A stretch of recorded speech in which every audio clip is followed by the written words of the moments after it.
All right, y'all, welcome to the Scott Horton Show. I'm the director of the Libertarian Institute, editorial director of antiwar.com, and author of Provoked, How Washington Started the New Cold War with Russia and the Catastrophe in Ukraine. Sign up for the podcast feed at scotthorton.org or scotthortonshow.com. I've got more than 6,000 interviews in the archive for you there going back to 2003. And follow me on all the video sites and X at Scott Horton Show.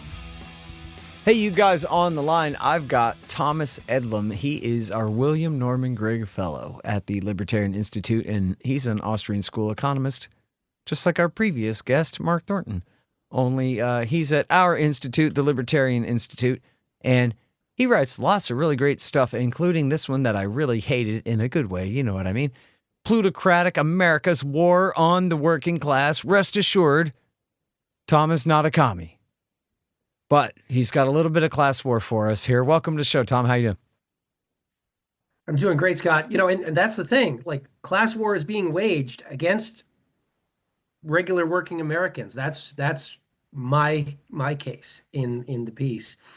And I don't agree with class war, but I think we ought to stop doing the class war, which is the point of the piece. There you go. Okay. So, you're a libertarian, and you're right now at the Libertarian Institute, so your case must be it's the poor won't stop picking on America's last persecuted minority, big business, right? Kind of the obvious. Yeah, I mean, a verse, I should say. It's amazing.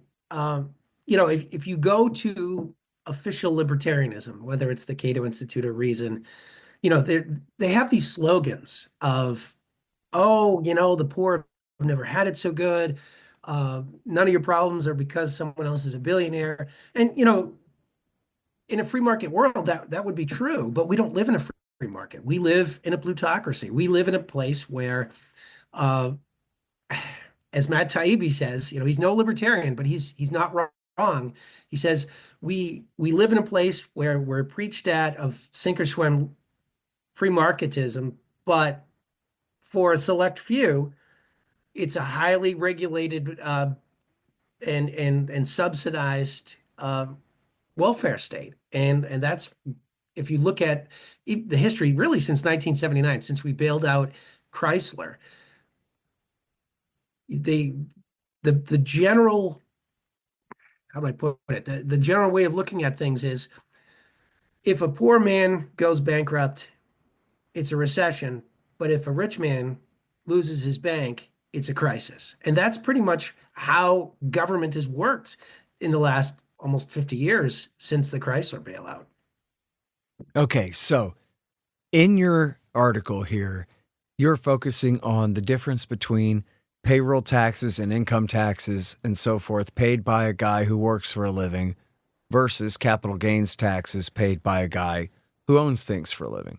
Now, we all, whether we're, you know, directors of nonprofits, whatever job that is, or, you know, if we're laborers or if we're any other thing, working for a living, we all want to own capital for a living someday if we could ever save up enough and make some smart investments. And so nobody, I don't think, the way I read your article, including yourself, wants to see capital gains taxes go up or disincentivize people to invest and make money that way. We need capital investment so people got jobs in the first place. And every working stiff ought to be able to have an opportunity to open his own business too and become a real capitalist of his own as well. So, if I read you right, that you're not saying you want those taxes to go up, then what are you saying about taxes and the relative nature of the taxes between owners and workers and how they pay here? Well, Scott, I guess. And don't hit me with a bunch of commie claptrap about how we need a progressive income tax. Oh, no, we don't. No, here's the thing. I'm a Catholic. I come from a Catholic perspective. I believe in the idea of, from Catholic social teaching, of the preferential option for the poor. Now, that doesn't mean I believe in welfare, because I'm a libertarian. I don't believe in any welfare. I think we should get rid of all the welfare. I think we should get rid of all the taxes. But the question is, well, what taxes do you get rid of first? And, if you look at the tax rate for the average working person, they're actually paying more than the billionaires. So why would you, like the Cato Institute, propose to increase taxes on, regular middle class and working poor people and cut the taxes for billionaires? Wouldn't you do it the other way around? Why make it difficult for the working poor? Now, If you Tom, are look at you the sure tax that's rate, right? Because I always hear from especially Washington, D.C. libertarians, but right wingers too, that no, only rich people pay taxes and all the poor people are bums who are all getting subsidized. right, that's what you hear because the way they do it is nuanced, manicured, curated way of looking at things. I'm only looking at the income tax. But if you look at, is how labor is taxed. Labor is taxed with a floor of the FICA payroll tax, which is Social Security, Medicare, and unemployment, not unemployment insurance, disability insurance. That's 15.3% right off the bat from the first dollar. Then you add in inflation, which is all a labor tax. Inflation is wage theft. There's no other way of putting it. Inflation is wage theft. You add in 2 to 8% there, depending on the year. Then you add in the income tax, which, yeah, the working poor don't pay the income tax, but they're already paying as much as Warren Buffett is paying with his capital gains tax, of which maxes out at 20%. They're already paying that much if you add in inflation and payroll taxes. But the Washington, D.C. think tanks, whether it's the conservative think tanks like the Heritage Foundation or the I'm using air quotes here, the Libertarian Institute, not the Libertarian Institute, but the libertarian think tanks like the Cato Institute, uh, they only talk about the income tax. Why, for them, the whole goal is to shift more of the tax burden onto the working poor and the middle class. And the reason for it is that their donors are billionaires, and they're catering to their donor class. That's what it's all about. But if you take the perspective of, hey, we should cut government across the board, the first place you should cut, in my view, are working people's taxes. That should be the beginning. Because let's face it, the billionaires, they're fine. They're fine. I do want to get rid of their taxes. I want to get rid of their regulations. But let's make it a priority to focus on, if we're going to get rid of the hurt that the state is creating, let's start with those taxes that are really hurting the working poor, the middle class. Mm-hmm. And the same thing goes with subsidies. I want to get rid of welfare. I think welfare is bad, but I don't focus on, some single mother on food stamps, who's working two jobs and just can't get by and gets a couple $100 a month. I'm focusing on Elon Musk and all of the other giant welfare queens across the world. I probably shouldn't focus on Elon Musk because the official narrative right now is anyone who's a dissident from the establishment, like Elon Musk, is officially an enemy of the state or an enemy of America, and we're supposed to hate on Elon Musk. But he is the world's largest welfare queen. I mean, much of the rest of Wall Street is too. But I want to get rid of those welfare benefits before I want to get rid of at least my focus is on getting rid of those welfare benefits first. Then, yeah, we can cut the welfare benefits for the poor. Sure. That's And look, we just already where have, yeah, we already have this massive welfare state for the rich and the poor. So it makes sense that instead of having progressive taxation, the way to look at it is let's have progressive tax cuts.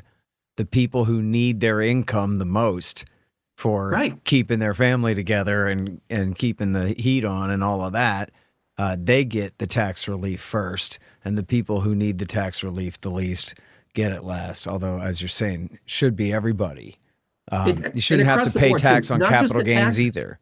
Yeah, and across the board too. Not just the taxes. Think about the regulations. The regulations, that the Federal Reserve puts in as far as suppressing interest rates. Well, that jacks up the price of the sticker price of real estate. It makes getting a down payment for prohibitive for a lot of Americans, because Now, it, I'm it so glad you brought that up. I want to let you, believe me, you're the last guest of the day today, Tom. I'm going to let you take all the time you need. I want you to talk about this because it's so important, because it goes back to something you said a minute ago about inflation, because I learned in junior college that inflation is really good for poor people and working people and middle class people, because they get to borrow in dollars and pay back in dimes. And that's what you want, is inflationary money. That's what the Wizard of Oz is all about. Free silver, inflate the money supply so we can pay back our debts easier, right? So, but you're pointing out, I mean, you just said when I was interrupting you there, you're talking about, well, if you already own a house and its price goes up, maybe that's one thing, but it makes it a lot harder to get into a house. So how do you balance that, or do you at all, or what? Well, part of it is, think about it. We like to think of, gee, the poorest people, the people are in debt, but that's not true. You have to have credit to have debt. So, generally speaking, uh, the richest people have the most debt, and so when inflation forgives debt, it forgives the debt of the richest people the most. When you think about it, like you think about the bum in the street. He doesn't have a dime to his name, and he's got the little sign, "We'll work for food." And there was a stand-up comedian a number of years ago. He said, "Congratulations, congratulations, you're even. You're working for the food. You're going to work for the food you're going to eat today. I'm still working for the Taco Bell I ate 7 years ago." And that you need credit in order to have debt. And so, with the exception of, the federal government creating the student debt crisis, for the most part, when you think about debt, well, one of the biggest debtors is someone like a real estate developer like Donald Trump. You put 20% down, and, he may be worth $10 billion on net, but he probably has more than $10 billion worth of debt. And, I love to tell this story of this friend of mine from Venezuela. He, he's a plasterer, which I am too. I'm a working guy. And he came to the United States in about, I think it was 2015, but a couple years before he came to the United States, his friend said, "Oh, you gotta buy a house because the inflation's coming." And, he's right out of college, and, he says, "Oh, okay, all right, whatever." So he saved up 30,000 bolivars, got a loan for 300,000 bolivars, and it's like a 10-to-1 ratio back then. So, I mean, think about it from this, he borrowed $30,000, you know, and he bought his house, moved to the United States, had a family live there. He's paying the mortgage off. It's maybe $250, $300 a month. And he comes to the United States and starts working as a laborer, even though he's got a college degree. And a couple years later, this is only 5 years into his 30-year mortgage, he still owes over 75% of the principal. So he still owes the equivalent of $20,000 to $25,000 of principal. But his mortgage payments have gone down to less than $1 a month, from over $250 a month. And they don't know how does this happen? And so he asks his wife, well, let's see how much it would take to pay off the whole house. And it was $120 something. And what had happened was hyperinflation had taken place in Venezuela, and the value of the bolivar became almost zero. In fact, so he's literally paying back in dimes, like in the saying there.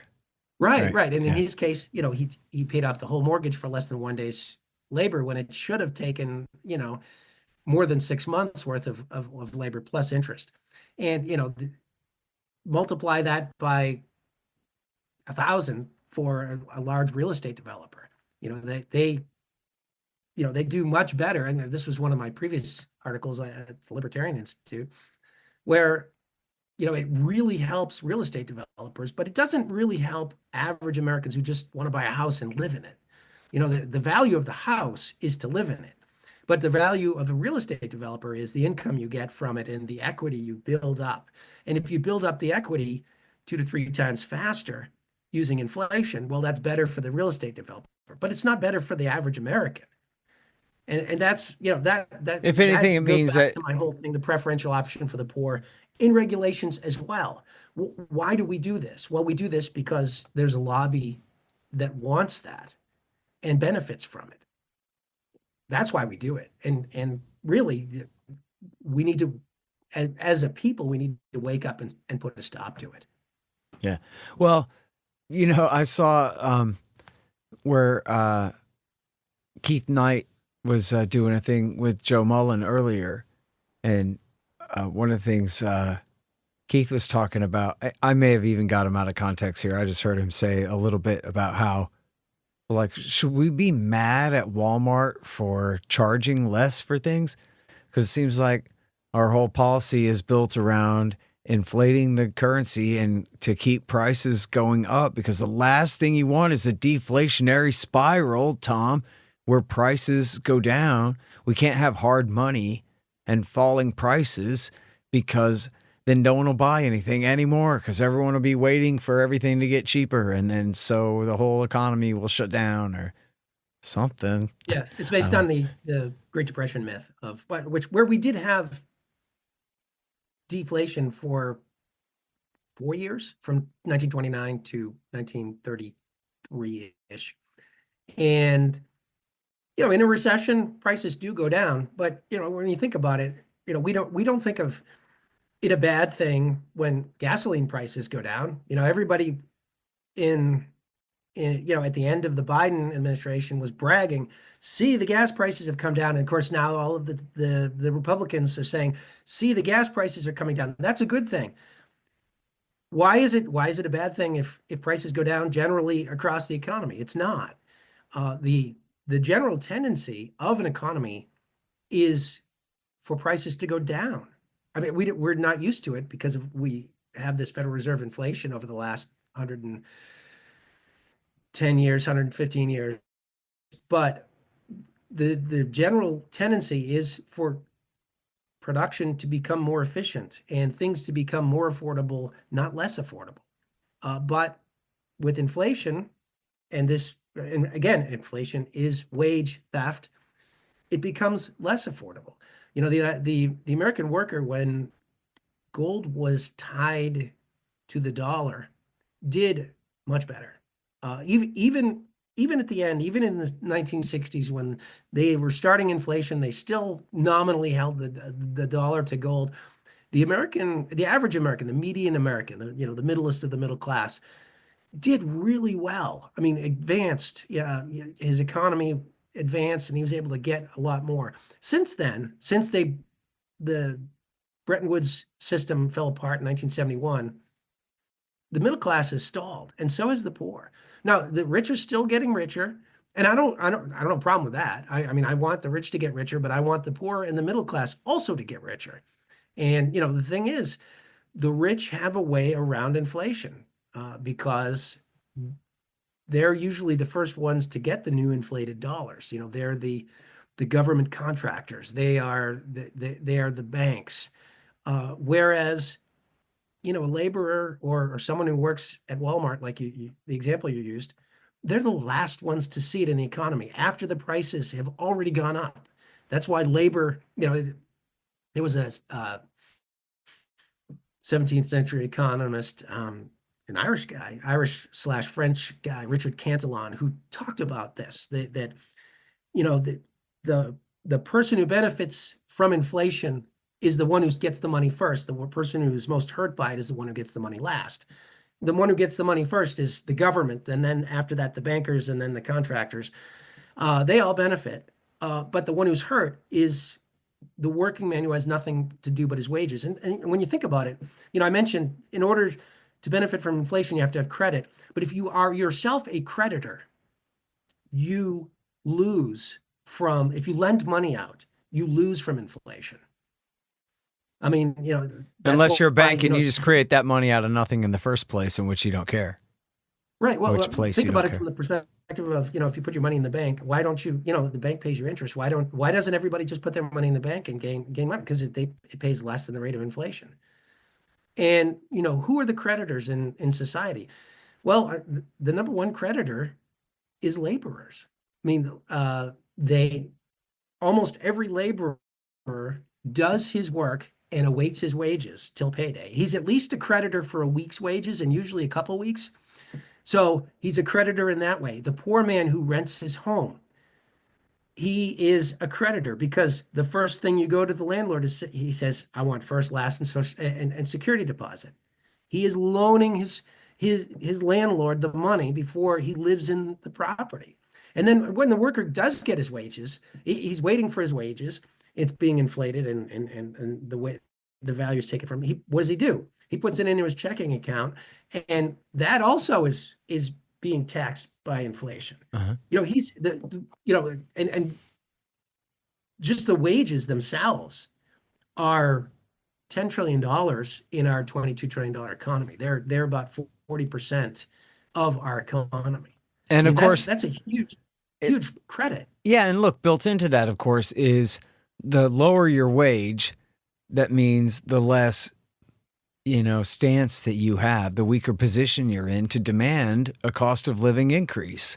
And the lower skilled people and the people who make the lowest wages are the ones whose jobs are more precarious. They can be replaced. They're expendable. And so they get their cost of living increase last. And then I always think of Alan Greenspan, but I'm sure they all do this. The chairman of the Fed will go on TV and say, this upward pressure on wages is causing inflation.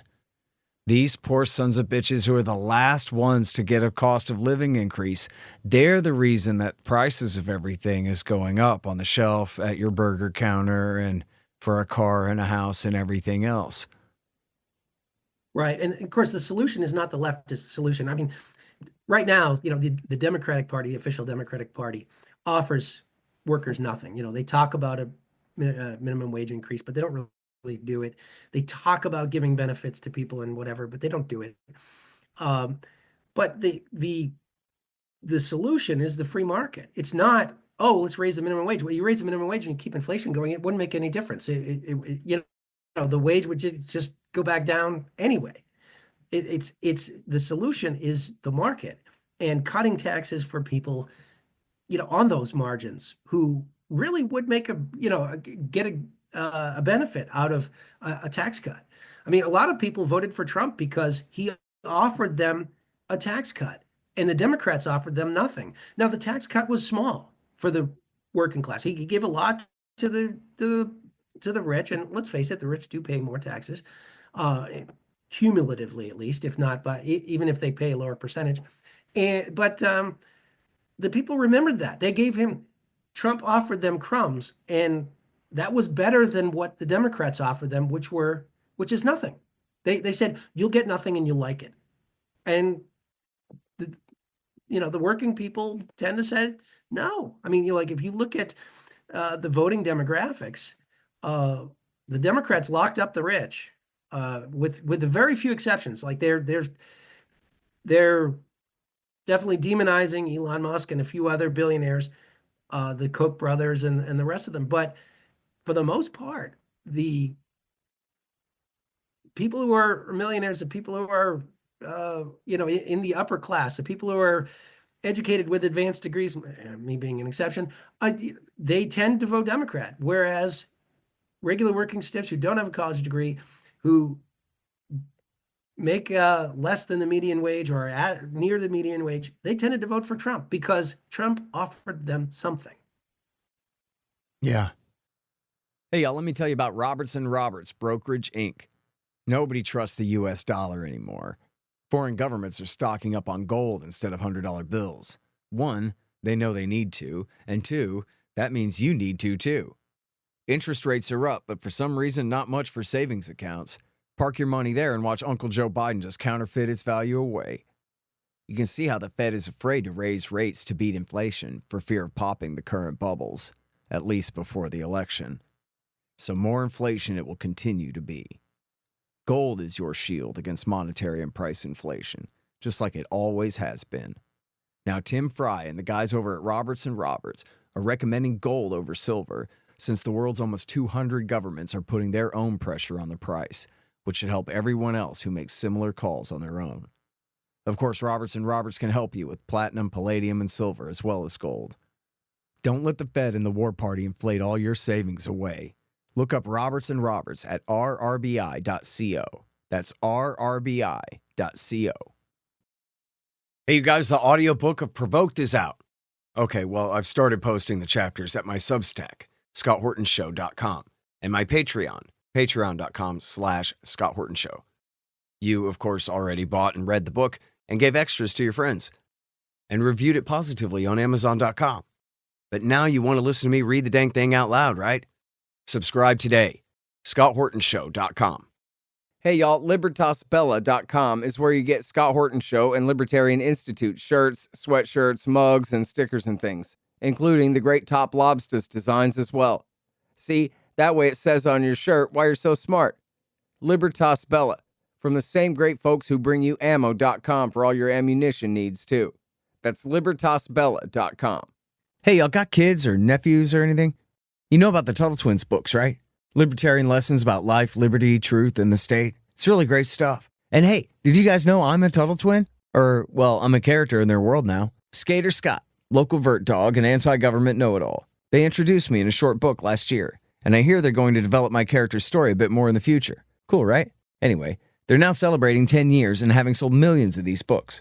And now they're giving away a free magazine at TuttleTwins.com/10years. There's no shipping charge, and they're not going to ask for your credit card.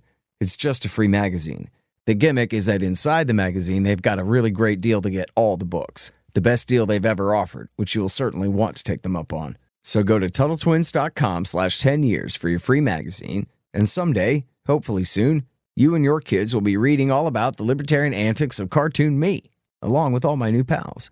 That's TuttleTwins.com/10years. Well, I mean, at least there's that.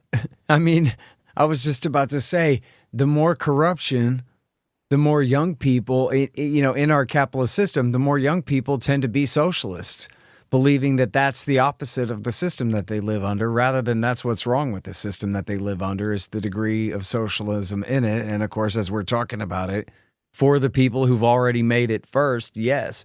But the solution to that ain't nationalizing more things and all of that. And so when you go, well, it's turning people to the populist right now, away from these horrible, center-left liberals / culturally socialist, weird feminist, whatever things they are now, the Democrats, then I'll take right-wing populism over that. But it ain't libertarianism. There are drawbacks, as we were just talking about with Mark Thornton on the show, that Trump is an easy money guy. He doesn't want a monetary system like we would prefer, because at the very least, it would be a tough transition to hard money from the absolutely ridiculously rigged game that we live under now. It is a rigged game, and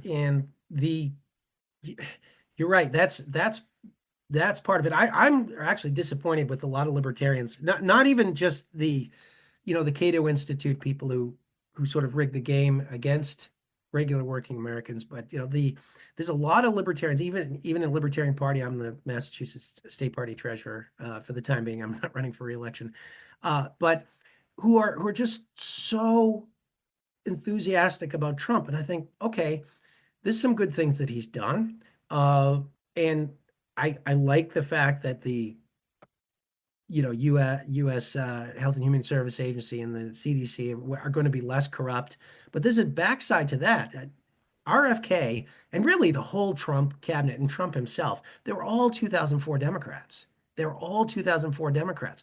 The RFK was put in charge of the world's largest welfare agency, the Health and Human Services Department, without a mandate to cut anything, not a penny. And he's making it more credible. He's making it more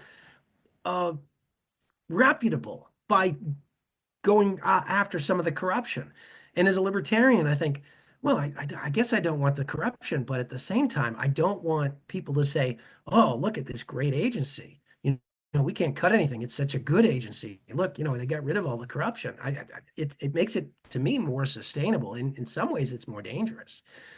In a way. Although they are really just popularizing the idea that the government doesn't care about you. They're against you. You might as well just rout the vipers out, Well, I mean, there's an attitude there, and the fact that he's exposing the corruption is a great moment for us as libertarians, both capital and lower L libertarians, because before a lot of that stuff was arguable. They'd say, "Oh no, there's nothing wrong with big pharma. You want to get all your vaccines." And now he's saying, "Oh well, maybe some of these medicines are being recalled because they didn't really do a study, and maybe they were pushing them when they shouldn't have, and maybe this food pyramid was was created by lobbies rather than by science, and maybe and so on and so forth. And the fact that they can expose that, that's a good thing. But what we don't want is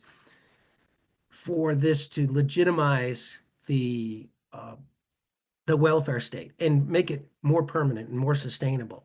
To a certain extent, if something is openly corrupt and obviously corrupt, it's much easier to abolish than something that is, oh, it appears to be doing a good job and they've rooted out all the corruption. And that's one of my worries. I think a lot of the cuts that the Trump administration and Musk and Doge are coming up with, I think a lot of them are going to be undone by the courts. Like the lower court just came out today and said that the cuts in the U.S. Agency for International Development, our foreign aid program, which is all money laundering and corruption, those have to be spent. And there's court precedent all the way to the Supreme Court, going back to Train versus City of New York in 1974, when Nixon tried to do the same thing. And the Supreme Court said, no, you can't do that.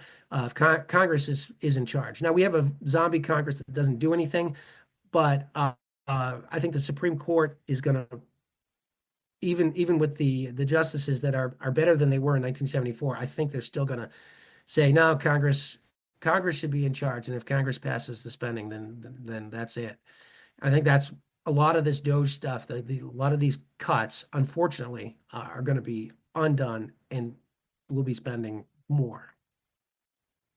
Man, well, wouldn't that suck if it all came to nothing? I don't guess you think that Trump would ever actually go ahead and veto a budget and force them to cut the things that have already been advised. I mean, if they just take it all back at this point, and I've been seeing them. I subscribe to the Washington Times email alert, and they just send out stuff all day about court strikes down this, court strikes down that.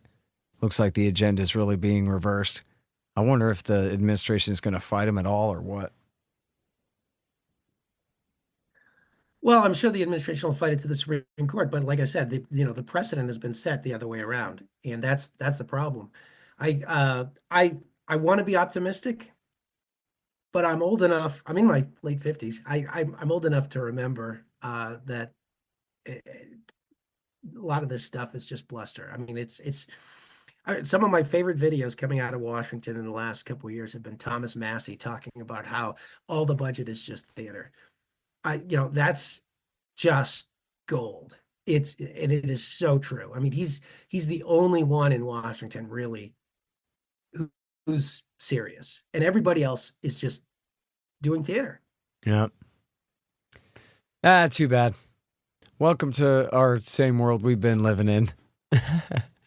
It's a little bit of hope and change. Reminds me of the Obama years, right, where people are getting all excited, but like, come on, what's to be excited about here, really, dude? No matter who you vote for, you always get Benjamin Netanyahu. Yeah. All right. Let me not. Let me try to end on a positive note here. I do feel like we are in a moment where real change is possible.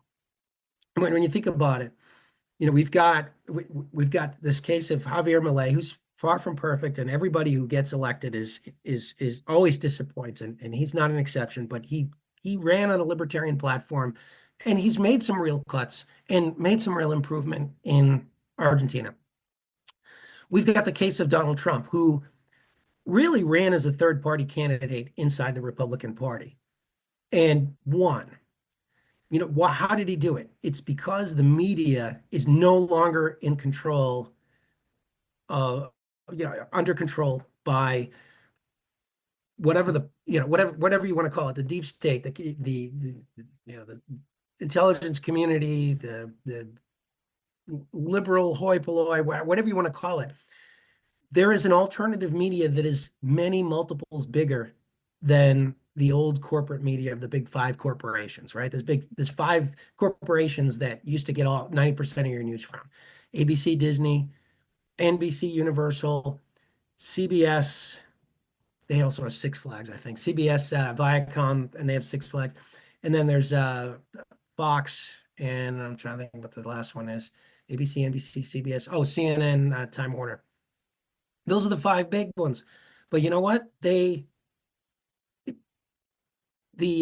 Joe Rogan podcast has a bigger audience when it comes to actual news than Fox for a 24-hour period, plus CNN for a 24-hour period, plus MSNBC for a 24-hour period, plus the New York Times, the Washington Post, all of them. He has a bigger audience that on one podcast.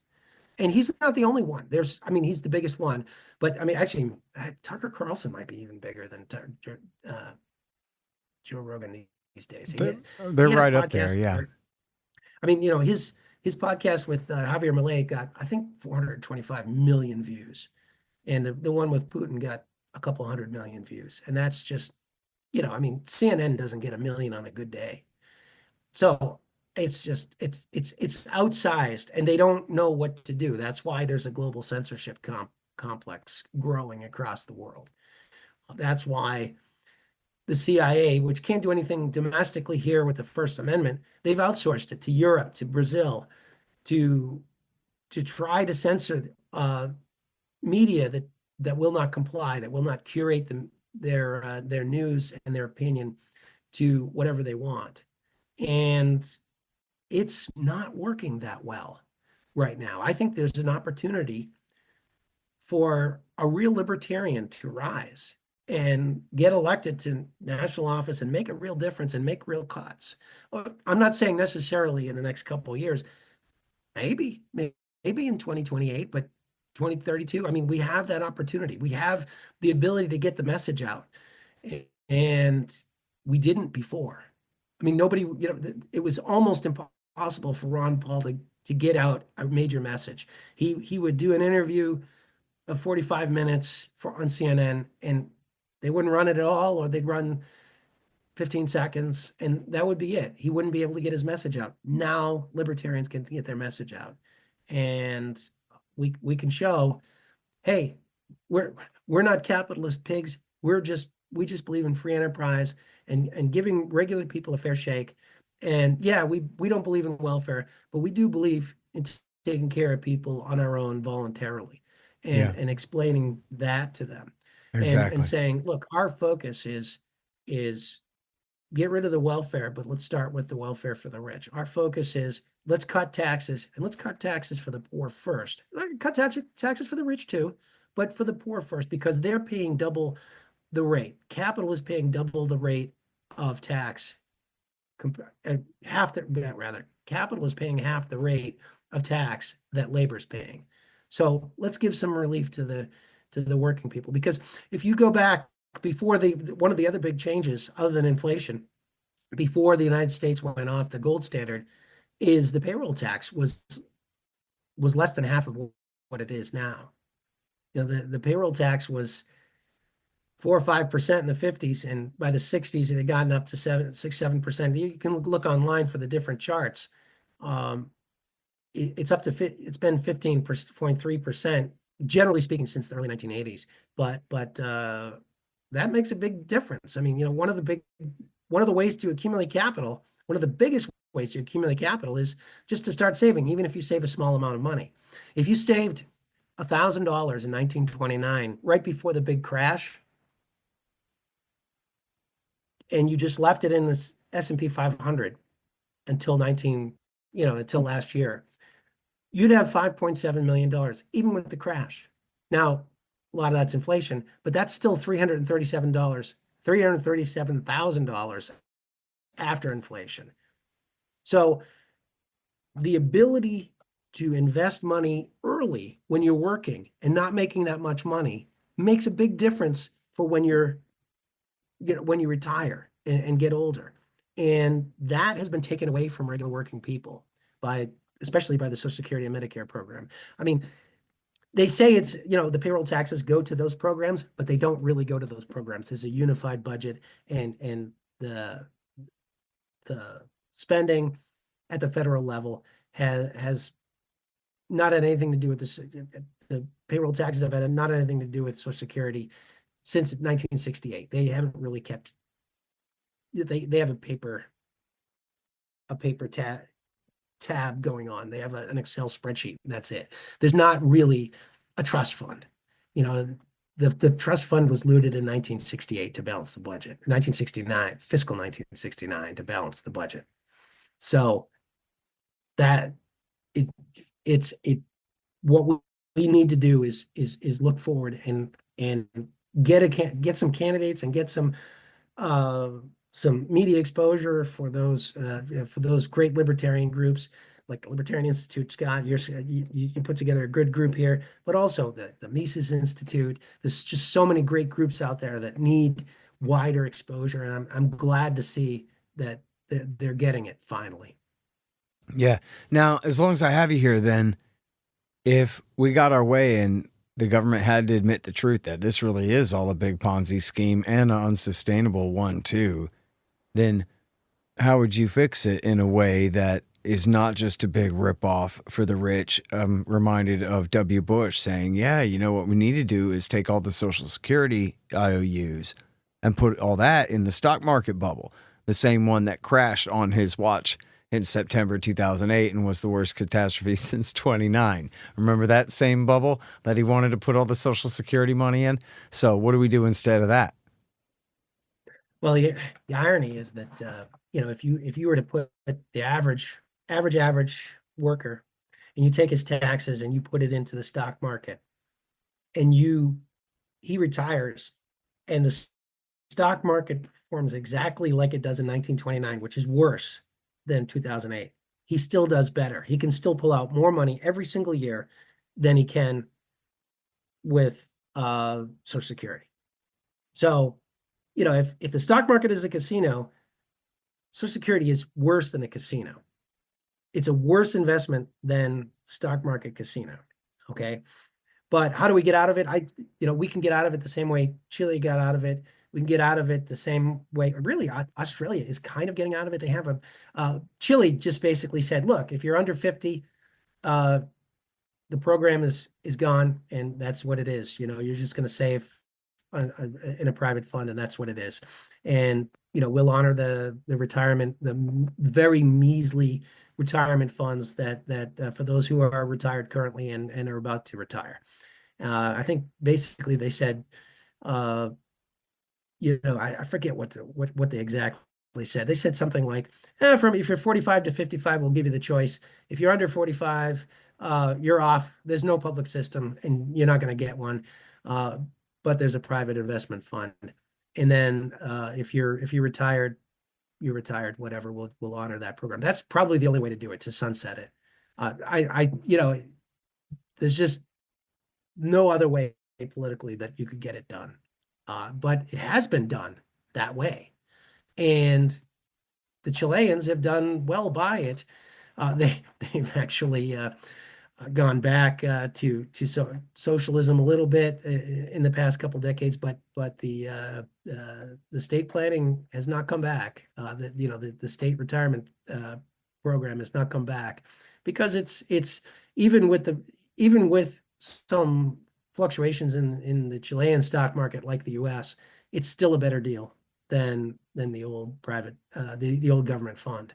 And we're going to find that. I mean, the longer things go with Social Security and Medicare, the more people are going to realize that, gee, I'm throwing a ton of money into this and I'm getting nothing back. The thing with a private fund is that you can pull out 7% forever and never run out of money. Whereas if you're on a pay-go system like Social Security and Medicare, the benefits are paid by people who are working right now into the person who's retired right now. And as longevity increases, as people live longer, I mean, when Social Security started, the average Social Security recipient only received benefits for 4 years, and many of them received none at all because they didn't live to 65. Now the average age is 79, 81, depending on whether you're male or female. So people are receiving Social Security benefits for 15 years. Well, longevity is probably going to increase even more, which means they're going to have to either raise the taxes, turn it into a full-blown welfare state, welfare program, which all the leftists talk about. Oh, raise the cap, raise the cap. We'll just have billionaires subsidize it. Or they're going to have to cut the benefits, which they've also done. They've cut the benefits by postponing the age of full retirement to 67. It's another 68. It's another By the time I'm there. it's another terribly regressive tax there. I mean, you already talked about how it's regressive in the part of it that's the payroll tax and all that. But how about just poor people die earlier? I think, black people's in America average life expectancy is mid-60s, right when you would start getting your Social Security money, right? Right. And, if they could have put the money away, they could, will it to their children or their grandchildren or whatever, or their wife. But instead, Social Security pays out when you die. It's the same amount since 1935. It pays out $255. Whereas, I've done the math, the average American on the average salary and an average career would retire with $1.2 million in their bank account if they're just the Social Security portion of their FICA taxes, not counting Medicare, not counting disability insurance, just the Social Security portion. If you put that into a private fund and they were to retire in 1920, 2003, 2023 or 2024, they would have 1.2 million. And the number is only going to increase, not just because of inflation, but because, many of the people who are retiring will have paid in the full 15.3% of the payroll tax. I think 10.4 goes to Social Security. They will have paid in that full proportion from the very first day they entered the workforce. Many of the people retiring right now paid a much lower rate of their Social Security tax because they just raised the tax over the years, and of course they finalized it with Reagan in 1983, I think it was, at 15.3. It's between Medicare and Social Security and disability.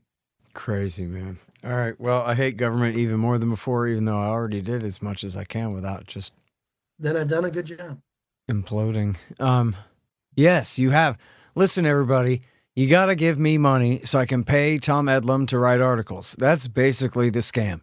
It's the Libertarian Institute. It's a 501c3 nonprofit organization, so you can write it off on your income taxes.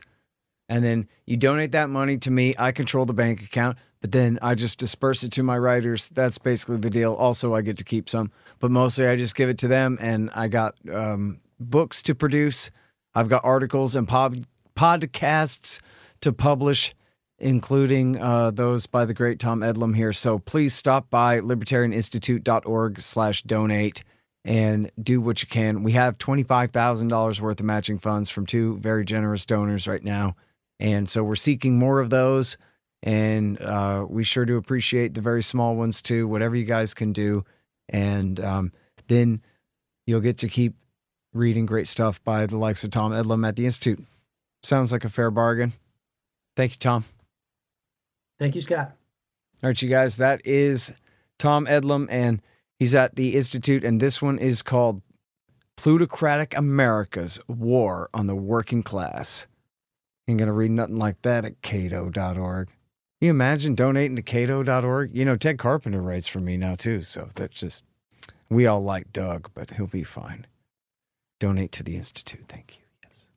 Thanks for listening to The Scott Horton Show, which can be heard on APS Radio News at scotthorton.org, scotthortonshow.com, and the Libertarian Institute at libertarianinstitute.org.